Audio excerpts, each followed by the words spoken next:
Another type of equation I can give you is I can tell you that your N is equal to 4 and that your electron is going to move from your energy level of N equals 4 down to the energy level of N equals 1. So when this happens, you're going to use your Bohr model handout for the hydrogen atoms on the back side of your periodic table, and you are going to locate your N equals 4, so I see that my energy levels are given to me at the top here.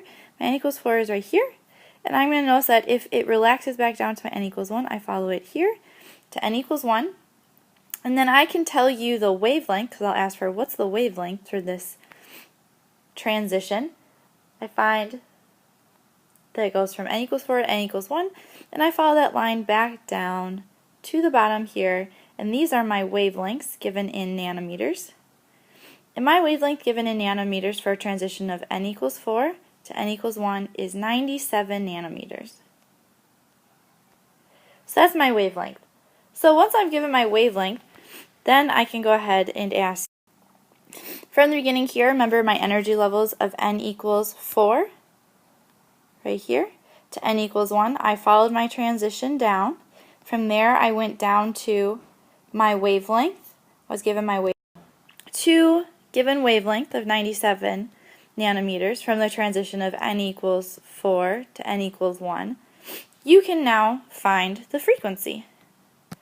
The frequency, remember, is my speed of light, wavelength times frequency. And I can solve for frequency because I know my wavelength and I know my speed of light. Again, speed of light over wavelength is equal to frequency.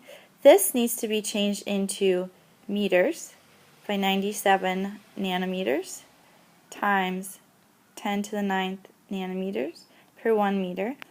And I get 97 times 10 to the negative 9th meters is my wavelength. So I can plug this value in here, can get plugged in for my wavelength. My speed of light, I know, is 2.998 times 10 to the 8th meters per second.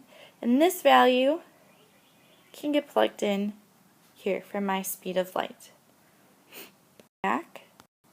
Then here I was able to plug in my wavelength, change it into meters, and from meters and my speed of light, change it into frequency.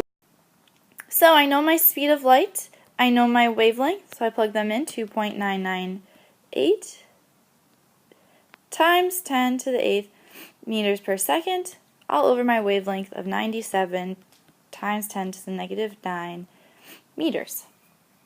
So, just like in the previous video, I divide one by the other. I punch them in my calculator using my EE button.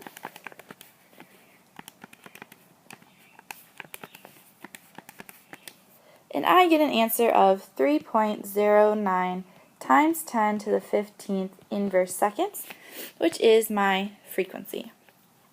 With this being my frequency, I can now solve for energy, because energy is equal to Planck's constant times frequency. From my frequency, or from my wavelength and speed of light, I was able to find my frequency. With that frequency, I was able to use my energy equation here, plugging in my frequency, Planck's constant. So energy equals to Planck's constant times frequency. H is 6.626 times 10 to the negative 34 joule seconds. Frequency, which I just found, was 3.09 times 10 to the 15th inverse seconds. So I plug in my equation, 6.626 times 10 to the negative 34 joule seconds, always remembering to put in my units, times 3.09 times 10 to the 15th inverse seconds. When I plug that into my calculator, I get an answer of my energy equal to 2.05 times 10 to the negative 18th joules. So here I can use my Bohr model to solve for my energy levels. From Planck's constant and frequency, I was then able to solve for energy. My energy, again, is in joules.